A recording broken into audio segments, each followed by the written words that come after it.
Hi, my name is Julianne, and today is my first video in maybe 3 months. Yeah, like 3 months. So it's been a while. Hi, nice to meet everyone. Welcome back to the channel if you're subscribed. And of course, when I come back, there's a pandemic happening, so that's fun. That's sarcasm, by the way, obviously, but just in case. So yeah, so there's a pandemic going on, so stay safe, everyone.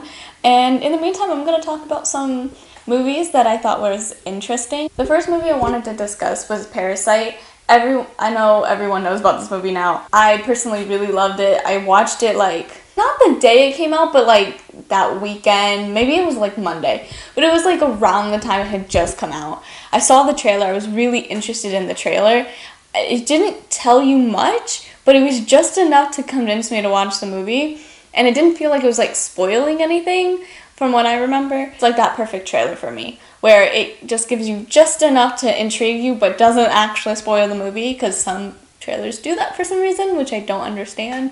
But anyways, Parasite was such a good movie. I really, really love it. Might have been my favorite movie of the year, actually. And I don't know how to describe the movie, and I don't want to describe it necessarily, because I think it's better when you go in completely blind to it. For those who don't really know, it's about the intersection between a poor family and a rich family and the craziness that can come out of that. The genre of the movie is also really hard to define, and I think that's really awesome, is that this is the first movie, I swear, this is the first movie I've ever watched where I can't put it in a genre. It's not exactly a comedy, it's not exactly a horror, and it's not exactly a thriller, but it kind of takes from all three. So it's really hard to pin it down, and I think that's what makes it so awesome, is that it doesn't need to be defined by a genre. It's just a movie, and it's an amazing movie, and it doesn't need a genre attached to it. The acting's awesome, and just the storyline's really you just don't see anything coming. It just goes so wild so quick, and it's just amazing. When I first started watching it, I legit thought it was a comedy. I heard it described as a horror. So when it was just super funny in the beginning, I was so confused. But don't worry, the horror elements and the thriller elements do hit the movie about midway, and it just doesn't stop coming. And it really is such a good movie. It deserves the awards that it got, and I love it. So the next movie I wanted to discuss was The Miseducation of Cameron Post. I originally wanted to read the book first and then jump into the movie, but I just never read the book, never picked it up, and I was just in the mood to watch a movie, and so I decided to watch this one, and it was really fantastic. I really loved it. It wasn't the same day, I think it was the next day. I saw one copy at Barnes & Noble, and I was like, I am getting this book. I must get this book. I need it. It just felt like a sign. I just watched the movie, and then I see the book. I don't know. It felt like it was meant to be. I need to pick up this book. I still haven't read it. I have a ton of books that I need to read, and maybe while we're all quarantined, I'll actually get to some of them. But anyways, it was really good in my opinion. The acting, the storyline, all of that. It was really good. I don't know what the book is like. I don't know how accurate the movie is to the book, so I'm not doing a book to movie adaptation review. I'm just reviewing the movie itself, and I really enjoyed it. I thought it was really good. So it takes place in the 90s, and it's about this girl who's gay, and she ends up going to a conversion camp. Something that I enjoyed about it was how, when you hear about conversion camps, there's violence and stuff. I guess it depends on the different place, but one of the things that I know is just there can be physical abuse, and something that didn't happen in this movie was the thing about the movie was that there was no physical abuse. It really showed you what happens when it comes to psychological, emotional abuse, because that is a form of abuse, and that's something that I thought was really good, because it can show you that even though you're not being hurt physically, you can still be hurt mentally. I thought that was a good message in a way, show, not that you can be abused, but that there is different forms of abuse, and kind of showing you how to identify the different types. Emotional, mental abuse can be just as damaging as physical abuse. Obviously, there's different forms of abuse. It's still abuse, no matter what. It was a really good movie. It's also heartbreaking, obviously, because it's these kids are at a camp, and they're trying to be turned straight, and it's just like really sad. It's like really sad, but it's also like the way the storyline is, the way the characters are, how they're trying to like, you know, still be themselves while also like being at this camp. It's, I don't know, I think it's a really good movie. It's also a really sad movie because like these kids are kind of stuck here, and they're every single day are being forced to like retrain their brain almost, and to be forced into thinking they're straight when, or that they can be turned straight when like that is like not possible. That's not, it can't happen. That's not how it works. So it's just really sad to see that these kids are like trapped in this place and they can't escape. And I don't know, I just thought it was still a really good movie while also feeling really sad about it. But I really enjoyed the ending. I thought the ending was really good. Yeah, I would highly recommend watching this movie. It's really good. Again, I don't know in comparison to the book. I will read the book, but the movie itself is really good. The next movie I want to discuss, I want to give a little backstory. I first heard about this movie when I was like a kid. I was little, maybe middle school. I can't remember when the movie came out. So it was either like middle school or like right at the beginning of high school. But I saw the trailer. I was really interested. I really wanted to go see it. And then later on, like, it wasn't even when it came out, I swear it was like years later, I heard that it was actually a really bad movie, but still, I wanted to go see it. Like, I still wanted to see it because the trailer looked really interesting, and it was just enough to make me want to just watch it. No idea what it's about, but like, I was like, I'm still invested in this. And I saw that it was on HBO Go, so I was like, okay, I gotta watch this. I gotta watch this movie. And so I click on it. 22% rating, and that movie was Sucker Punch. I don't know if anyone's heard about this movie, but anyone who has probably has heard that it's a bad movie, and I still wanted to watch it. I saw that 22% rating, and I'm like, I don't care. I'm gonna watch this movie, and my final verdict. I liked the movie. I like Sucker Punch. I know it has a 22% rating, but I actually enjoyed it. I thought it was a good movie. Is it the best movie? No. It's not the best movie ever. I wouldn't put it up there with Miseducation of Cameron Post, but it's still like a good movie in my opinion. When it comes to Sucker Punch, I felt like it had a similar theme to the Miseducation of Cameron Post, which I think, it seems weird, but it has like that similar idea about these people who are just trapped in something and they're trying to escape it, whether that's through your imagination or physically trying to leave, or just trying to escape through having friends, or, you know, different things like that, fantasy. I felt like they both kind of followed that similar theme, which I thought was really interesting because I watched the movies like pretty close to each other, like within a couple of days. I don't know, I just thought the theme was good. And again, acting's not amazing. CGI is not like, you know, top notch or anything, but like, I think they did the best with what they had.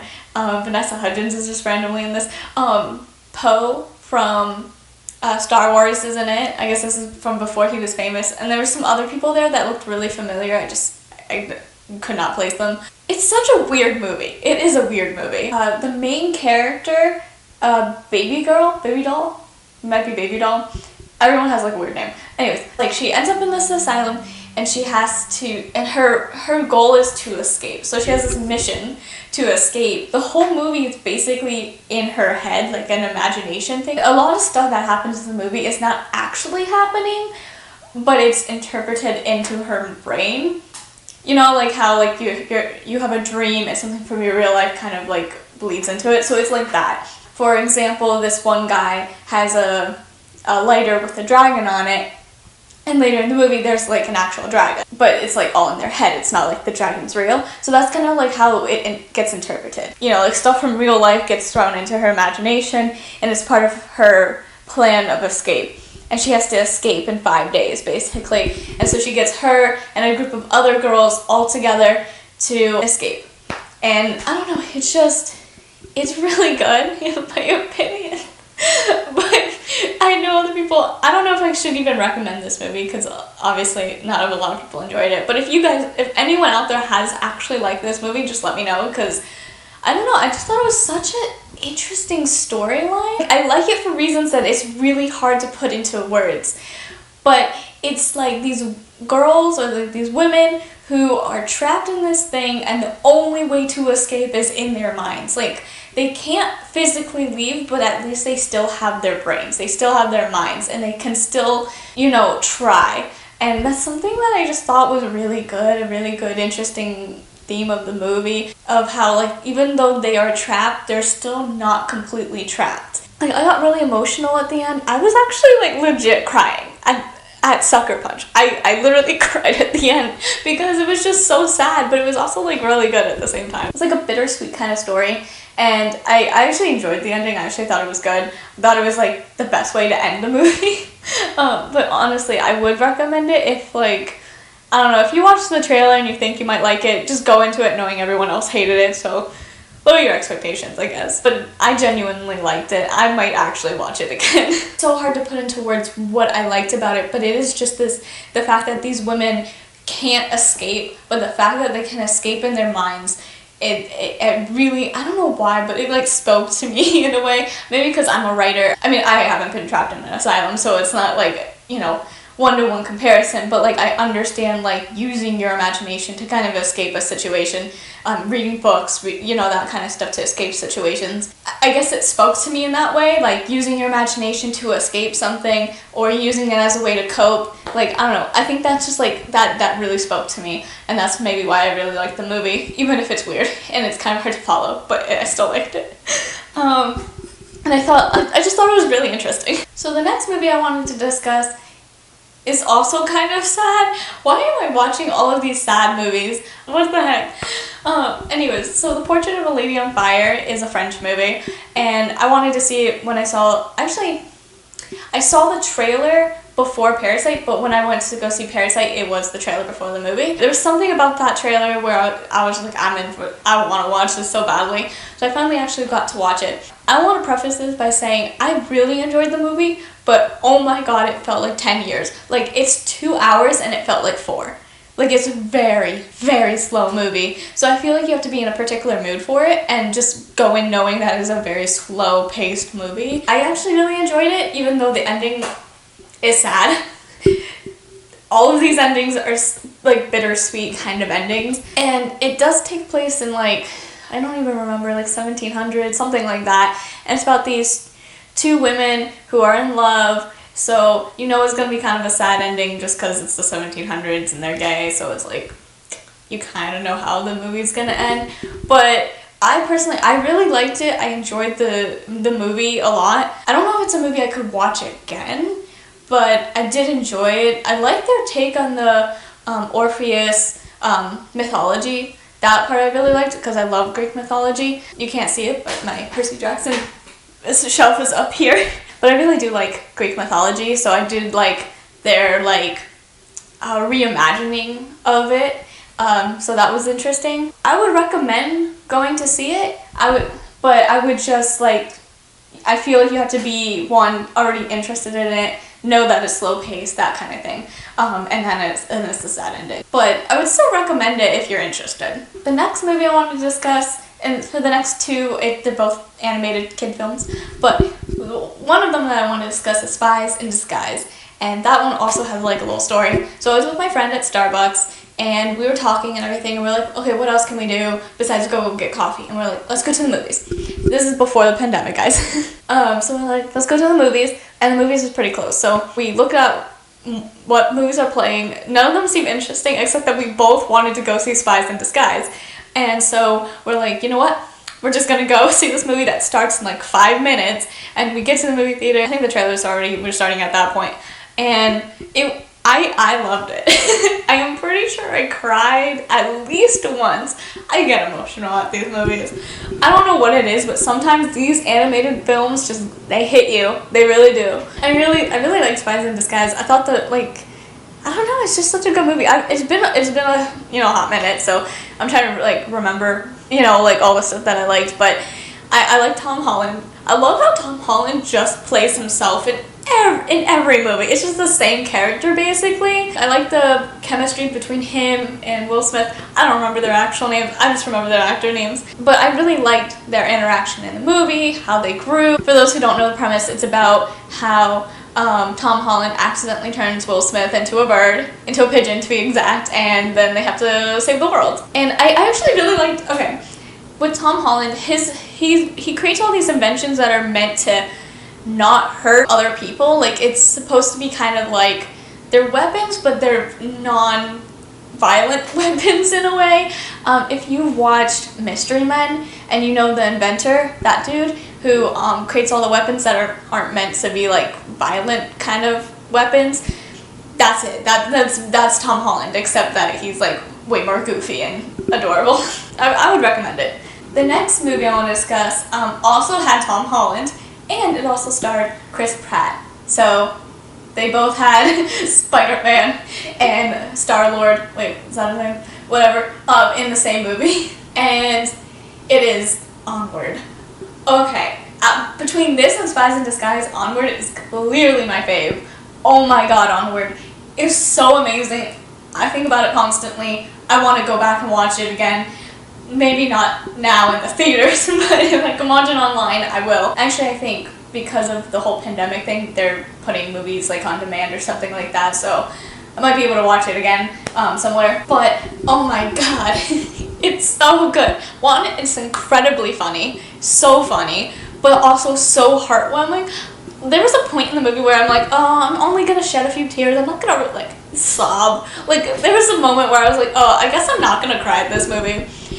And let me tell you, by the end of the movie, I was sobbing so hard. That ending just hit me so hard, and it was amazing. I highly recommend this movie. If you had a choice between this and Spies in Disguise, even though Spies in Disguise is amazing, I'm not saying don't go watch it, but if you had to choose, Onward. Honestly, so good, so amazing. I loved every aspect of it. It was just amazing. Tom Holland, Chris Pratt, again, can't remember anyone's names, just remember the actor names. They are brothers, and they have to go on this journey so they can bring back their dad for one day, because their dad died. So they need to bring him back for one day. Oh my god, I'm getting emotional. I'm getting emotional again. Oh my god, I don't want to cry. So they have to bring back their dad for one day, but they only were able to bring back like half of him. And so they need to find this crystal so they can use the spell to bring back the rest of him so they can have just one last moment with their dad. And oh god, I'm getting emotional. So they have to go on this adventure. And what I really enjoyed about the movie is that it didn't just have the parent, the mom, be this throwaway character. Like, she actually does stuff in the movie, and she's helping her boys, and it's amazing. I don't know, I just really liked it. It was just cute. It was a really cute, heartwarming movie. I really loved the ending. It really got me. I was just full on sobbing. So was my friend. We're just like crying together, and it was great. It's the same friend that I went to with Spies in Disguise. We both cried. These animated kid films, so it's fine. It's like we have each other, and so it was such a good movie. I highly recommend Onward for everyone, for all ages. It really touched my heart. It made me cry. It made me so happy. It was like this really awesome like moments of like happiness and laughter, but also like crying, and then it was so stressful. Oh my god, this movie was so stressful and so relatable. That scene of Tom Holland trying to get on the highway, oh my god, so much anxiety. I understand that feeling. I don't really normally go on highways, but when I've been on them, yeah, it's great. It's a great movie. Not going on the highway. I mean the movie. The movie itself is amazing. I highly recommend it. It was really fun to just kind of talk about movies that I liked and not worry about like doing a wrap up or something like that. I just wanted to just talk a little bit about movies. Thank you so much for watching. I'll see you in my next video. Happy watching, and wash your hands, because oh my god, we are living in a pandemic. Oh my god. Have a great day. Bye.